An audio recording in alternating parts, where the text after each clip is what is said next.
Hi everyone, welcome to our session on the gastrointestinal systems. So today we will be talking about the stomach. So let's start. Let's close our eyes, connect the tongue to the palate. Let's do an invocation. So before we do the invocation, I just wanted to share that today we are going to be talking about the aspect of the stomach, and the stomach is something that helps us to actually process some of the food. We will also talk about how we can help manage stomach issues such as excessive appetite and other things. Okay, so let's do an invocation. Let's close our eyes, connect the tongue to the palate, inhale and exhale. Let us invoke to the Supreme God, Divine Father, Divine Mother. We thank you for your priceless blessings, for divine light, divine love, divine guidance, divine love, mercy, inner healing, physical healing. Thank you for the inner strength to practice regularly. Thank you for your divine help and protection, for illumination, abundance, and prosperity. We thank you. Let's do this whole affirmation. I am that I am. I am not this body. I am not the emotions. I am not the thought. I am not the stomach.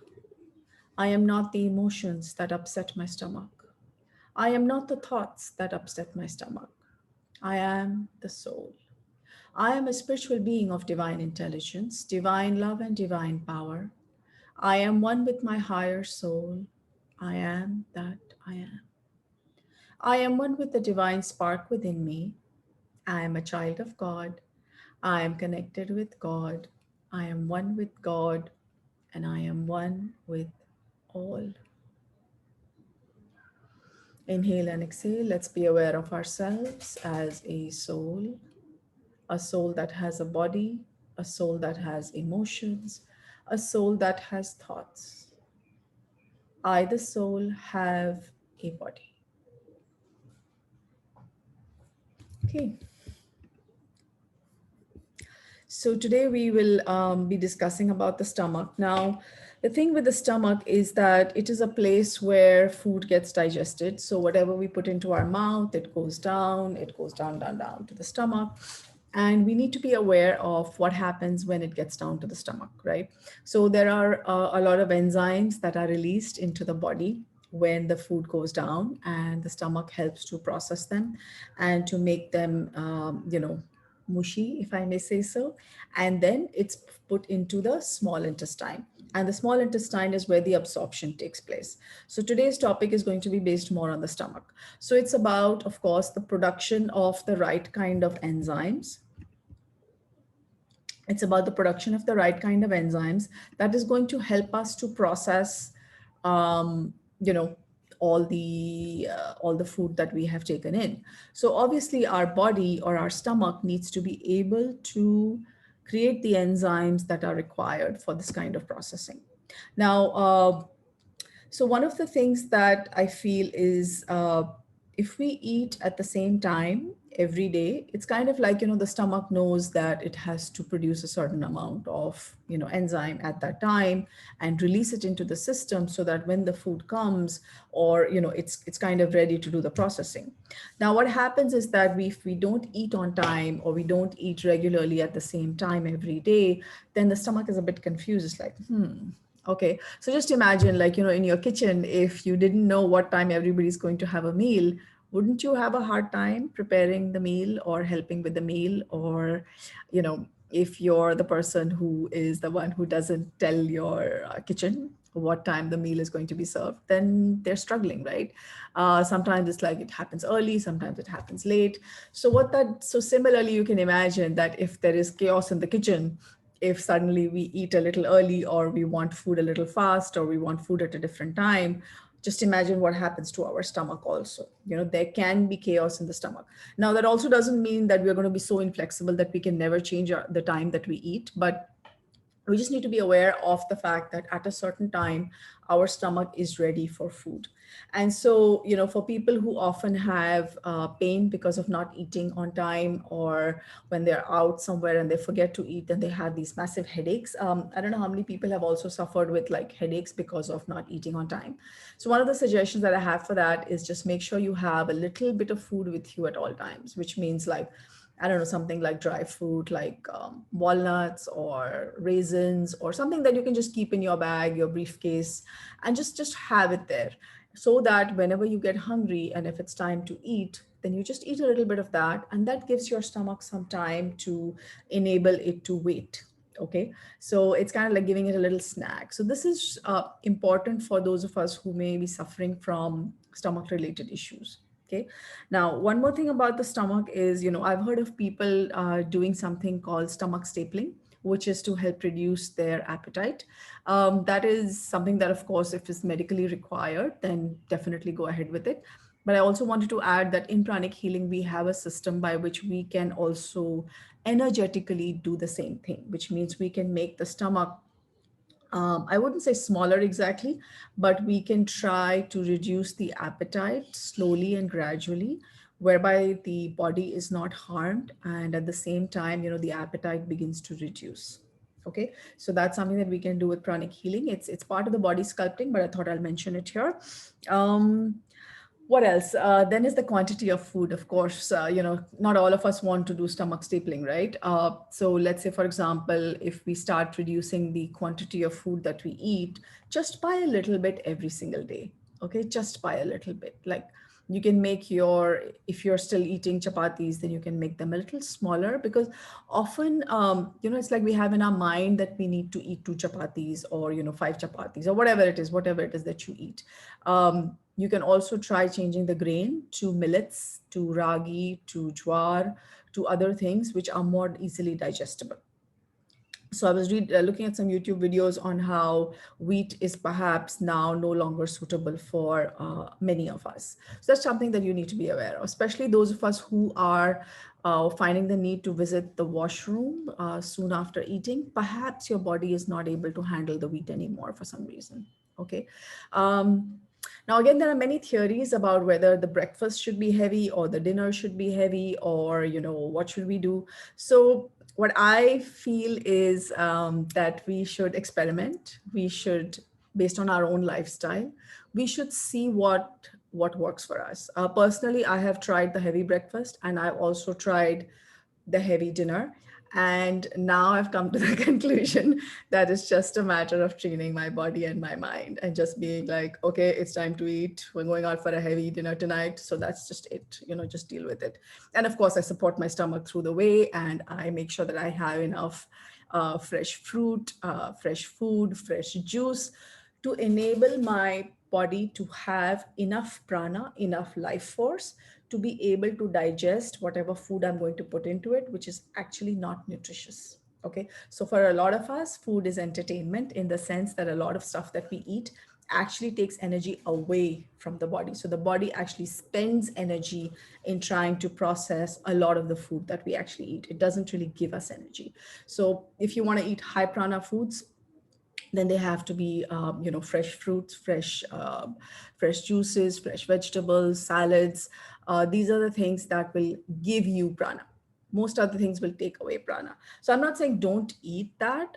This is not a dietary forum, but I would definitely suggest that you reduce it. And the way I've helped some of my clients is that I tell them, I said, when you're eating pizza, for example, or you're eating chocolate cake, you just tell yourself, this is entertainment. This is not nutrition.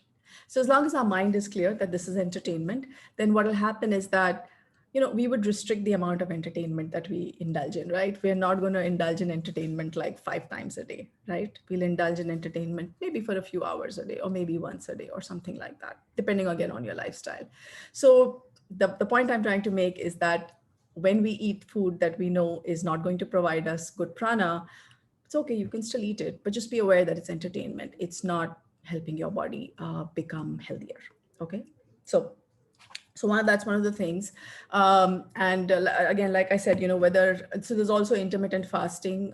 There is 12-hour intermittent fasting going up to 18 hours. I know some people who do even 22 hours of intermittent fasting. All these are lifestyle things. These are things that we should experiment with ourselves. And it also depends on our lifestyle, where we are at what time, will we have access to the kind of food that we need at a certain time. Okay. So we don't want to get fanatical about anything, because one thing we need to keep in mind is that we don't want to spend most of our life worrying about food, right? Like whether I'm going to eat enough, whether I'm eating enough. I mean, it's important to be aware, but if that's the only thing I'm doing, then when am I doing anything that's even remotely productive, right? So experiment with your lifestyle, figure it out. Do you prefer a heavy breakfast? Do you prefer a heavy dinner? What works for your lifestyle? Okay. And gradually train your body to do that. So I don't have any preferences to state on that for myself. I would just say experiment, try, observe, see what works for you. But one thing that I will definitely add is that try to reduce the quantity. So if you're having, I don't know, 3 bowls of dal, then reduce it to like 2. So slowly. If you're having a certain amount of food, then try and slowly reduce the amount of food that you put into your stomach.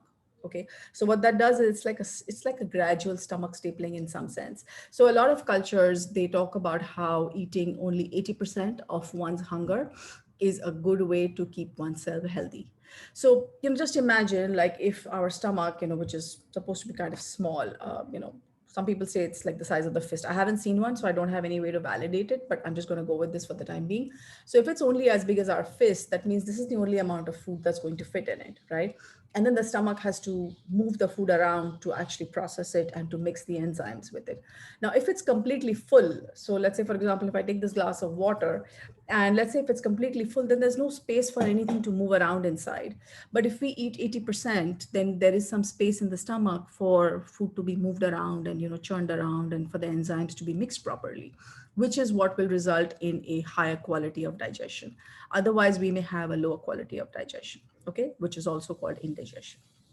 Okay, so what does our friend Louise Hayes have to say about the stomach?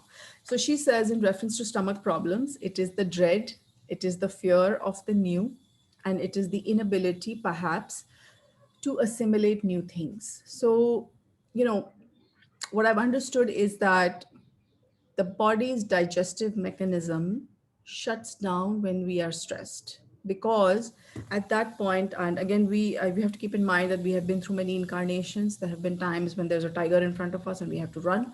So at that point, what the body does is that it stops blood flow to go into the digestive organs.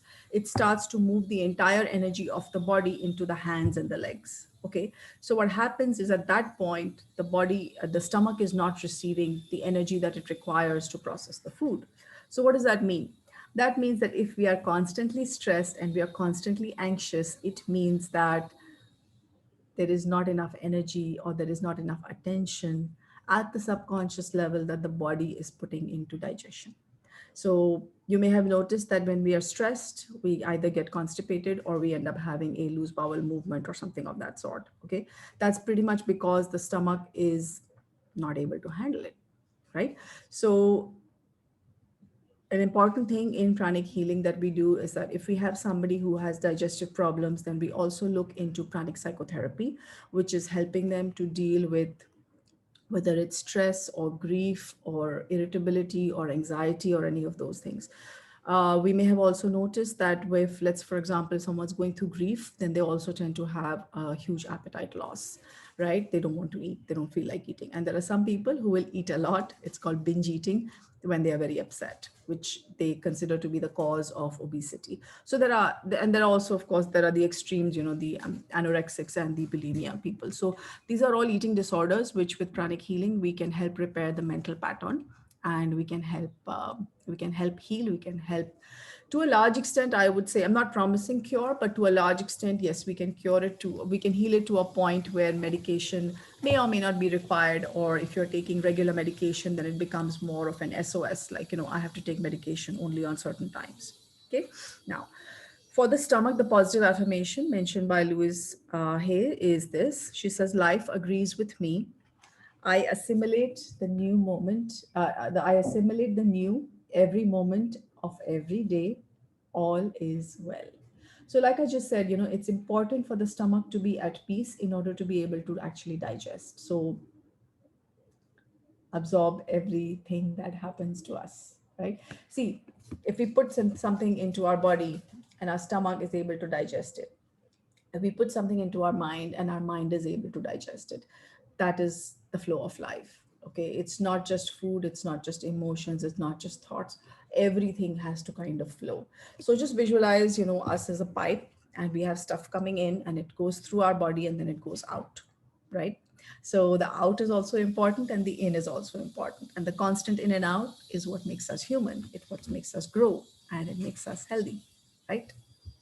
Okay, so let's do super brain yoga to start. This is to help balance our chakras. So let's cross our arms in front of our chest, connect the tongue to the palate. And as we do a semi squat, we are going to inhale. And as we come up, we are going to exhale. Okay, so let's start. So inhale, go down, 1. Inhale, go down, 2. Inhale, go down, 3. Inhale, go down, 4. Inhale, go down, 5. Inhale, go down, 6. And the last one. Inhale, go down. So thank you everyone for joining us in our little session. So we will be continuing this on Monday and Tuesday. We will be talking a little bit more about a couple of other digestive issues, such as hemorrhoids, such as what is called mucus colon, and a couple of other things which affect the digestive system. And we will do healing for you while we talk about that after that. So anyone who wants to join the live session, they're welcome at 4 o'clock Indian Standard Time. You can let us know on our WhatsApp number and we will add you to the group. Thank you so much. I hope that you are enjoying the sessions, and I also hope that you are experiencing the healing and enjoying that too. Thank you.